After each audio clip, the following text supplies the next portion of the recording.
السلام علیکم ګرانو کتونکو په تیره ویډیو کې مو د مولانا خانزیب شهید د کتاب شتمنه پښتونخوا لومړی برخه تاسو ته وړاندې کړې وه. نن ورځ د همدې لړۍ دوهم درس درسره شریکوو چې پکې د پښتنو د جغرافیې تاریخ او د هغوی د اصلي ټاټوبي په اړه ډیر مهم حقایق راخلو.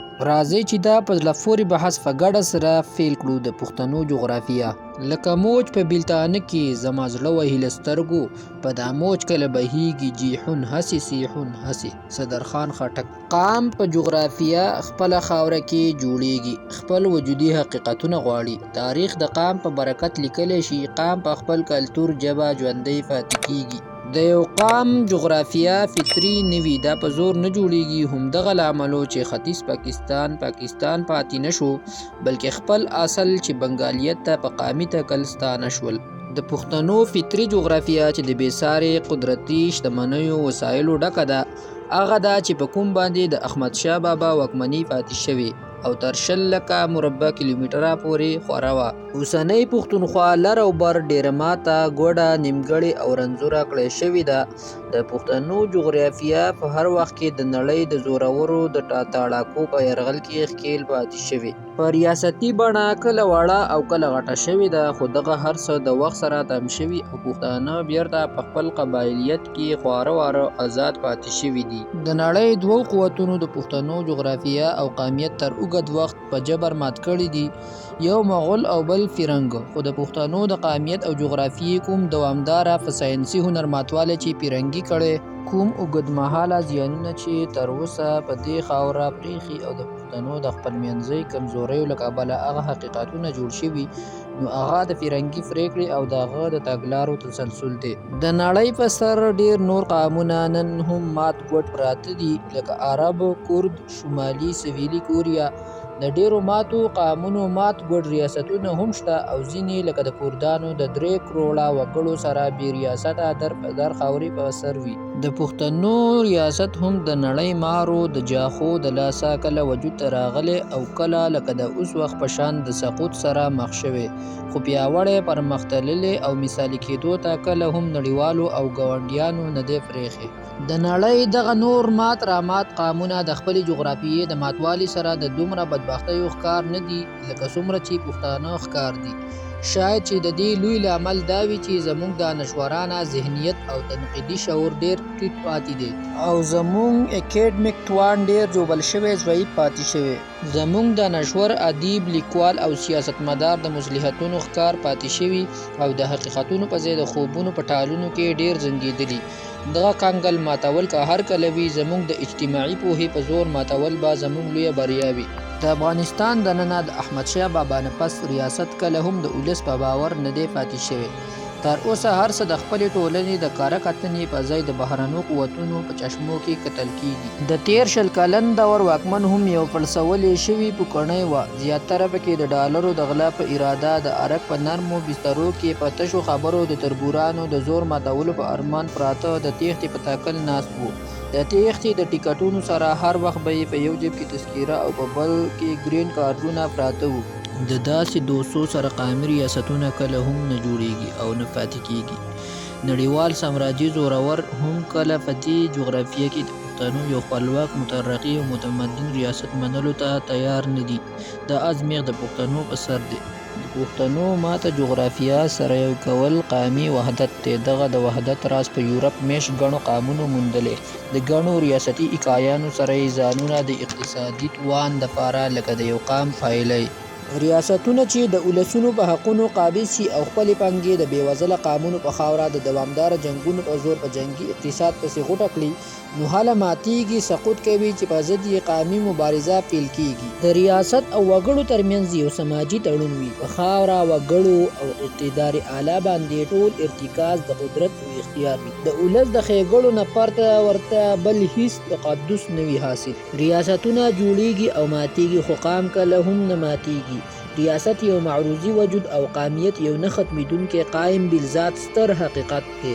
په یو ریاست کې هم ګڼ قومونه سره ژوند کولی شي او په ځانګړي ریاست کې هم خو د قام پریکون او شلون هله بوګنونکی شي چې کله د قامیت د ماتولو تحلیل کولو دپاره ارادې او هڅې جوړې شي چې په نتیجه کې دغه قام د بدامنیو او وجونکي فقر سره لاس او ګریوان شي چې محرومیت وزېږولی شي او د غریب شړی شلولی شي نو د زورورو د شال هم خیري ویرې کېدل لازم شي. 18مې پیړۍ نه د صنعتي انقلاب سره د قامي ماډرن ریاستونو تصور په جوړېدو شو او د 20مې پیړۍ په نیمایي کې سر ته په بشپړ ډول ورسېدو.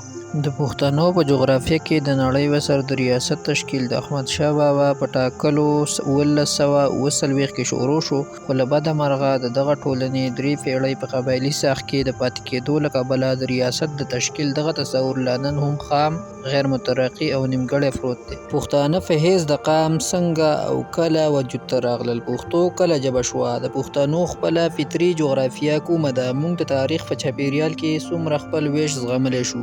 دا هغه پوښتنې دي چې د کوټلي مستندو حقیقتونو پرته جواب ورته ډیر ګران دی خو ناممکن نه دی، ځکه چې تر څو موږ د خپل تیر وخت نه، د خپلې جغرافیې نه، د خپلو قامي غورځو پرځو لوېدو پاسېدو نه ځان نه خبرو، حقیقتونه مخې ته نه راوړو، تر هغې به زموږ د قامي مسلې ټاکل ستونزمن او لانجمن عمل وي. پښتانه د آریاو په نسل کې د مرکزي باختر آرین قبیلو زوزات دي. د خپلو ځانګړو قبیلو سره د ساکانو ټبرونه هم پکې مدغم شوي دي. وخت په وخت د نړۍ د ډیرو نسلونو خلک هم د دې قام برخه شوي دي، ځانونه یې جذب کړي او پښتانه کړي دي. د یونیورسټي د څیړنې تر مخه په پښتونخوا کې 53 سلنه ټبرې خپلې، په 40 سلنه کې 29 سلنه پښتانه هم نه دي او 20 سلنه نسلن غیر پښتانه دي. پښتانه د آریاو د وخت په وخت کوچېدو هجرتون نفس صفه اتمه قبل مسیح پیړۍ خوشه کې د یو اوږد ارتقایي مزل او عمل نفس په حیث د یو قام هله جوړ شوي، کله چې ګڼ قامونه سره په یو ټاټوبي کې راغونډ شو او د قامیت په تړون سره فیل شو. د فقط په تړون پښتون،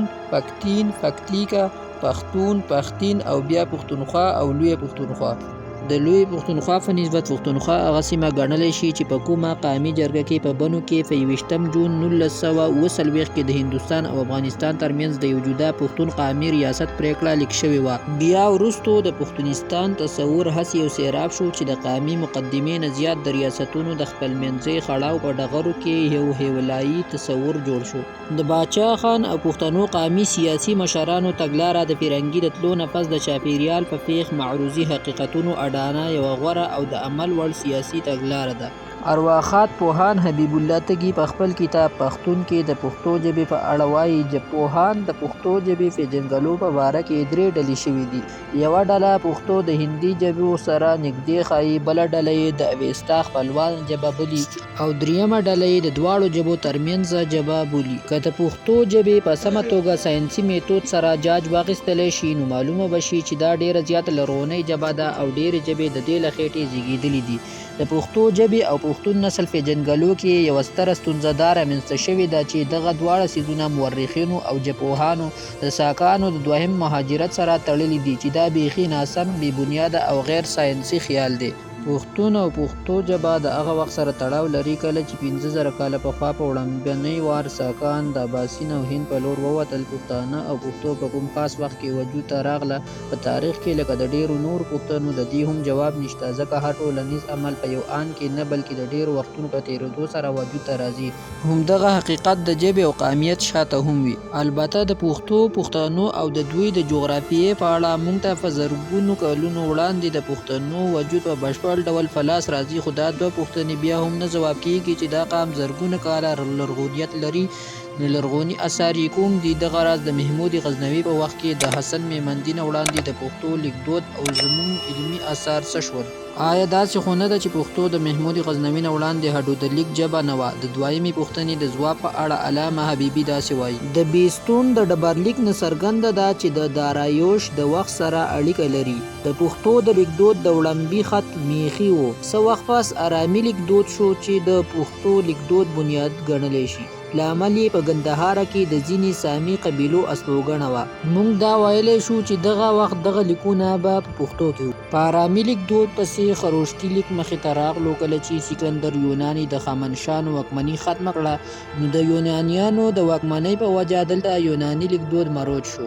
دغه یوناني لیکدود تر 1000 عیسوي پورې رواج و چې د محمود غزنوي په وخت کې حسن میمندي او شیخ ابوالفتح پښتو په عربی لیکدود واړوله. پښتو کله په نسخ کله په نستعلیق کې لیکلی شوه خو اوس یې د نسخ بڼه خپله کړې.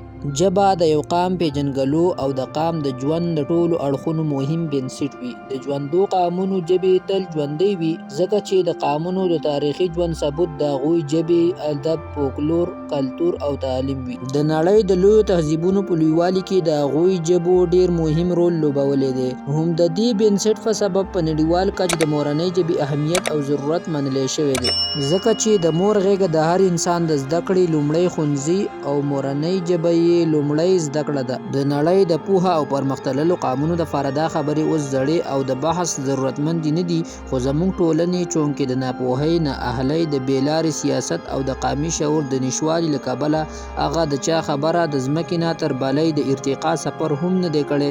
نو زموږ دپاره نن هم تر هر څه زیات مهمه مسله دا ده. څېړنکار عزیز رانیزي وایي چې د آریاو لومړی هجرت د باختر په 2000 قبل مسیح کې پیل شو. تر لویدیځې ایشیا ورسره څه خلک یونان ته ننوتل او څه د یونان نه وړاندې د ریحاین او ډینیوب سیندونو په سیمه کې خواره شول. ښه چاپېریال په لاس ورته نه و نو کوچیان پاتې شول. دا خلک وروستو په هند یورپي آریاو یاد شول. د آریاو دویم هجرت د 2000 قبل مسیح نه څه لږ وروستو پیل شو. دا خلک د باختر نه د سویل په لور لاړل، د کوبه او ارغنده او د کوسو نه تیر شول او د پنجاب په خاوره خواره شول. دا خلک په هندي آریاو یاد شول. بهارته ډله هم ورته ویلی شي. دریمه ډله د هجرت د سویل لویدیځ نه د هرات په لور لاړل، تر خراسان تیر شول، د فارس خاوره یې ونیوله او په تاریخ کې د لویدیځ آریاو په نامه یاد شول.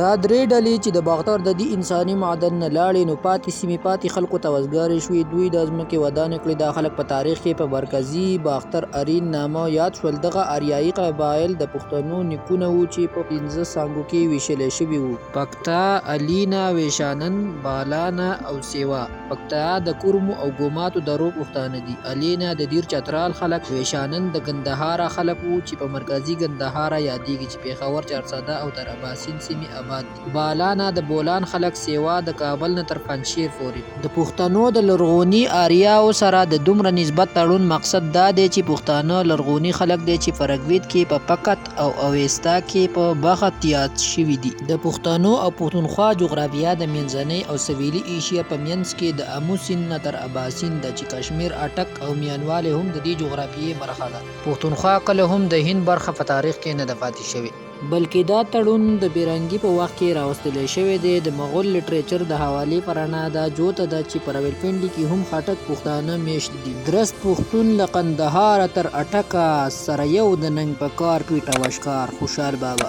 ګرانو کتونکو دا وه د شتمنه پښتونخوا د کتاب دوهم درس لومړۍ نیمایي برخه. په راتلونکي ویډیو کې به تاسو ته د همدې درس پاتې برخه وړاندې کړو. For more updates, subscribe to our channel. Click the show links and enjoy watching the video.